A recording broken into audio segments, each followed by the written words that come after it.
Good morning दोस्तों, स्वागत है आपका मिलेनियर सोच की चैनल पे। आज मैं एक ऐसी प्रेरणादायी कहानी बताने जा रही हूँ जिसे आप ध्यान से सुनिएगा, क्योंकि इसमें आप ही के लिए एक सीख छुपी हुई है। तो चलिए अब ज़्यादा वक्त ना लेते हुए इस कहानी को शुरू करते हैं। एक समय की बात है, एक बार राजा का दरबार लगा हुआ था, लेकिन ये दरबार धूप में लगा हुआ था, क्योंकि सर्दियों के दिन थे तो अक्सर राजा की चौपाल वहीं लगा करती थी। राजा लोगों की अपील सुन रहा था और सब कुछ ठीक ठाक चल रहा था, लेकिन तभी भीड़ में से एक आदमी खड़ा होता है और वह बोलता है कि उसको राजा से मिलना है। उसके पास 2 हीरे हैं और उनमें से एक असली है और दूसरा नकली, तो मैं राजा से पूछना चाहता हूँ। अब उसकी इस बात को राजा के पास पहुंचाया गया और राजा ने उसको चौपाल में आने की आज्ञा दे दी। राजा ने उसको अनुमति दी कि बताओ तुम क्या चाहते हो।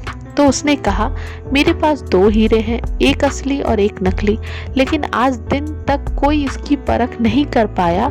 अगर आप मुझे बता देते हैं कि कौन सा हीरा असली है और कौन सा नकली, तो इस हीरे को मैं आपके खजाने में दान कर दूंगा। लेकिन अगर आप नहीं बता पाए तो आपको इस हीरे की कीमत मुझे चुकानी होगी। राजा ने यह स्वीकार किया और ये प्रक्रिया शुरू हुई।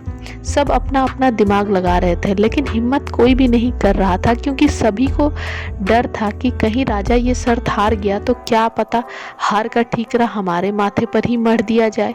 तो कोई आगे नहीं आया। आखिरकार राजा ने ही बता दिया कि मैं इसको बता पाने में असमर्थ हूँ। लेकिन तभी एक घटना घटी। भीड़ में से एक अंधे बुजुर्ग खड़े हुए और बोले कि अगर मुझे मौका दिया जाए तो मैं बता सकता हूँ कि असली हीरा कौन सा है और नकली हीरा कौन सा है।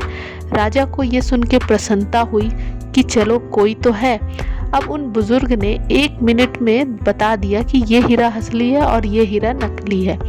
लेकिन उन्होंने ये बताया कैसे? सभी के मन में यही सवाल था। तो राजा ने पहले उनको धन्यवाद दिया कि आपने आज राज्य की इज्जत बचा ली और एक हीरा अब राज्य के खजाने में आ रहा था, अन्यथा हमें इस हीरे की जितनी कीमत चुकानी पड़ती। हीरे को महल में ले जाने की तैयारी हुई, लेकिन उससे पहले राजा ने उन बुजुर्ग से निवेदन किया और पूछा कि आप ये बताइए कि आपने हीरे को पहचाना कैसे, जबकि आप तो देख पाने में भी सक्षम नहीं हैं। और जो देख पाने में सक्षम थे वो जवाब ही नहीं दे पाए। अब बुजुर्ग की बात को ध्यान से आप सुनिएगा। उन्होंने कहा कि ये पता लगाना आसान था, क्योंकि जो हीरा असली था वो ठंडा था और नकली जो हीरा था वो गर्म था।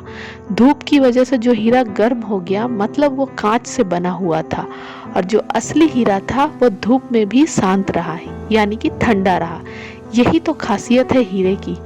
दोस्तों, हम भी तो कभी कभी इतने गर्म हो जाते हैं कि हमारे रिश्ते खराब हो जाते हैं, लेकिन हमें हीरे जैसा स्वभाव रखना चाहिए।